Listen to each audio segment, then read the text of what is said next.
Salut à tous les amis, c'est RCDev47Pi, je suis très content de vous retrouver dans cette nouvelle vidéo pour pas un tuto, mais nous allons transformer ce châssis TL01, pas transformer en y faisant des builds. Nous allons plutôt, en fait, je vais vous expliquer qu'est-ce que j'ai fait à l'origine de ce châssis. Avant tout, j'aimerais t'inviter à t'abonner à la chaîne, me mettre un petit pouce bleu, liker la vidéo si tu vas aimer cette vidéo, et n'oublie pas aussi d'activer cette fameuse cloche pour toute notification de nouvelles vidéos que je vais mettre. Donc venons un petit peu sur notre châssis. Cet ancien châssis TL01, donc je vais vous montrer, c'est le châssis que je roule avec cette fameuse Opel. La voici, vous l'avez déjà reconnu dans certaines vidéos bien sûr. Voilà, c'est ce fameux châssis. Alors, c'était un châssis, donc c'est une Tamiya TL01. Ce châssis était monté d'origine.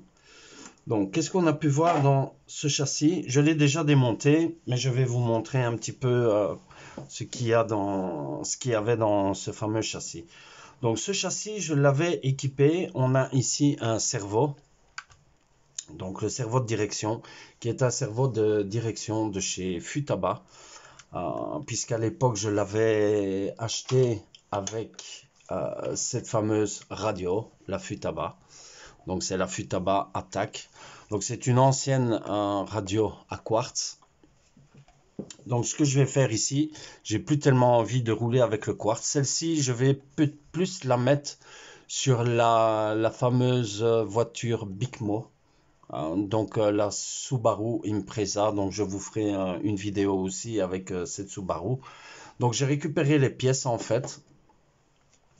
Cette voiture avait au départ, pardon, voilà, elle avait le système comment je vais dire, le système du variateur, bien sûr.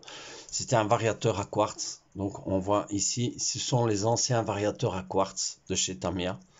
Voilà, c'est une voiture, je pense, qui vient de 2001. Si mes souvenirs sont bons, entre 2001 et 2002, ça doit être quelque chose comme ça. Donc à l'époque, Tamiya ne faisait pas encore, si mes souvenirs sont bons, il ne faisait pas encore ces fameux variateurs électroniques. Donc c'était plus les variateurs mécaniques qu'on voit ici. Voilà, donc qui avait l'entraînement. En fait, il fallait 2 cerveaux pour faire fonctionner cette voiture.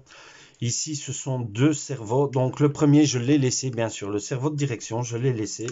C'est un cerveau qui vient de chez Futaba.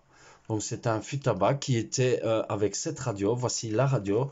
Voici le récepteur que j'ai démonté de Futaba. Donc ce fameux récepteur à quartz qui était vendu. J'ai encore la boîte, je peux vous montrer. Donc vendu avec le récepteur, la radio, le premier cerveau et le deuxième cerveau. Donc j'ai retiré le récepteur, ce fameux variateur mécanique, voilà, et alors ce fameux on-off que vous pouviez à l'époque, je vais vous montrer, vous pouviez à l'époque aussi faire fonctionner avec ce fameux boîtier pile, comme on se sert maintenant dans les voitures RTR, donc tout ce qui est voiture thermique. Voilà. Donc ça c'est un petit peu le speech. Et ce deuxième cerveau, le voici, celui qui entraînait le système mécanique, donc qu'on avait ici. Voilà, c'est un Futaba, c'est un 4,5 kg.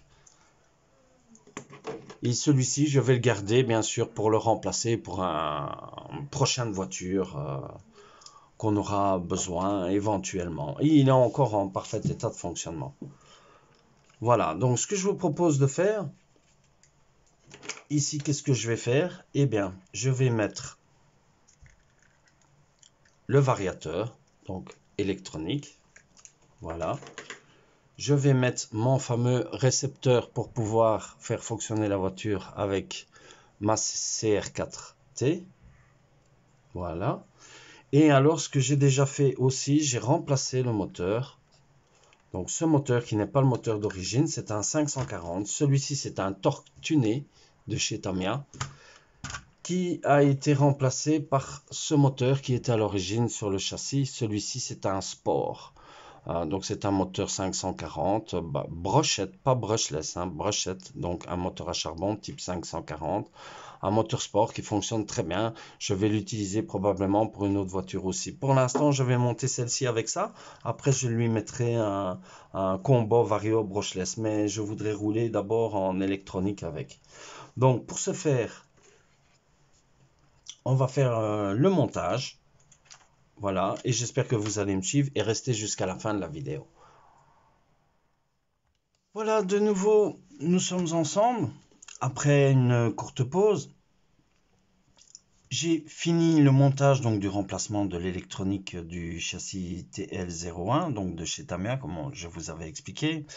Donc je vais vous dire un petit peu qu'est-ce que j'ai fait, comme au début de la vidéo. Donc qu'est-ce que nous avons fait? Nous avons retiré ce fameux variateur mécanique, hein, donc qui est à quartz, hein, moitié électronique, moitié mécanique, puisqu'il était bien sûr dirigé par ce servo avec ce bras mécanique qui tirait sur l'ouverture gaz-frein, avec ce système quartz bien sûr, qui fonctionnait avec la radio Futaba, donc que vous avez vu dans la vidéo. Donc ce système d'origine TL01, voilà, je l'ai remplacé tout simplement par, comme vous voyez ici, le variateur TBLE02S de chez Tamiya. Ensuite, qu'est-ce que j'ai fait? Donc, comme je vous ai dit, j'ai laissé le servo de direction Futaba, donc l'ancien servo, qui était encore en état de fonctionnement. Donc, je vais vous montrer après le fonctionnement du servo, bien sûr, puisqu'il fonctionne très bien. Donc, ce variateur TBLE02S qui a été placé à la place de l'ancien récepteur. Et alors, j'ai mis notre fameux... Pardon, qu'est-ce que je dis? Je me suis trompé complètement. Donc, je dis le variateur qui a été remplacé par l'ancien variateur, donc le TBLE02S, et notre nouveau récepteur, donc qui est le récepteur de la CR4T. Hein. Voilà. Donc, ça, c'est pour ça. Alors, le moteur, comme je vous avais dit, ce moteur-ci, ce n'est pas l'origine, puisque l'origine était celui-ci, comme vous avez vu au début de la vidéo. Celui-ci était le Sport, que j'ai remplacé, comme je vous l'ai dit, par le torque tuné. Voilà. Et maintenant, on va faire la vérification ensemble. Je l'ai déjà faite. Donc, ce qu'on va faire, on va allumer notre radio. Voilà. Et alors, je vais me mettre sur le modèle de la voiture. Voilà, donc je me mets sur le modèle de la voiture, puisque vous avez vu bien sûr le tuto de la radio. Voilà, on va sélectionner, oups, pardon, voilà, on va sélectionner le modèle de l'Opel. Voilà, donc là il est connecté, on le branche, on met le star. Voilà, on voit qu'elle est bien connectée ici. Alors, on va faire le test roue. Voilà. Donc, les roues fonctionnent parfaitement. Et ensuite, donc celui-ci, c'est un 4WD hein, aussi. Donc, je vais... Voilà. Voilà. Donc, gaz. Voilà. Arrière. Avant, ben, c'est... Voilà. On voit qu'il fonctionne. Hein. Donc franchement, je suis très content qu'elle ait passé sur ce nouveau système, que je vais pouvoir diriger la voiture avec la CR4T. Ce qu'on fera plus tard aussi, pour l'instant, je vais rouler avec la voiture comme elle est là. Ce qu'on va faire plus tard, je compte mettre bien sûr un combo vario hein, sur la voiture. Donc à mon avis, je vais mettre un Robitronic donc de chez Hobbywink. Hein, donc c'est je vais vous montrer. Donc c'est ceux-ci. Je vais vous montrer la boîte. Celui que j'ai ici, je l'ai déjà mis sur le Racing Fighter, celui-là. Voilà, donc plus tard je mettrai la même chose que celui-ci, hein. Donc un 50 ampères compatible 2S, 3S, 3000 kV. Voilà, hein. Donc c'est Razer 10, hein. Donc c'est un combo brushless Vario, comme vous avez vu déjà dans une vidéo. Et on voit bien sûr ici que c'est bien sûr Power by Hobbywink, hein. Ils fonctionnent vraiment très bien, ils vont vraiment très très bien. Je ferai aussi une vidéo avec le Racing Fighter, du roulage avec ce combo brushless qui a été que j'ai branché sur le Racing Fighter. Voilà. Donc on fera aussi la vidéo du roulage de la voiture comme elle est, comme ça. Et ensuite, quand on remplacera le variateur avec le combo Vario de chez Robitronic, je vous ferai une nouvelle vidéo aussi.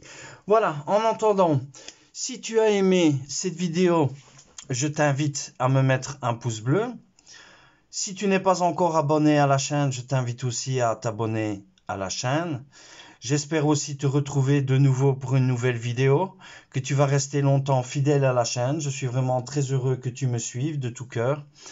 En attendant, je vais te laisser là. Je te dis au revoir, bye et porte-toi bien. Salut!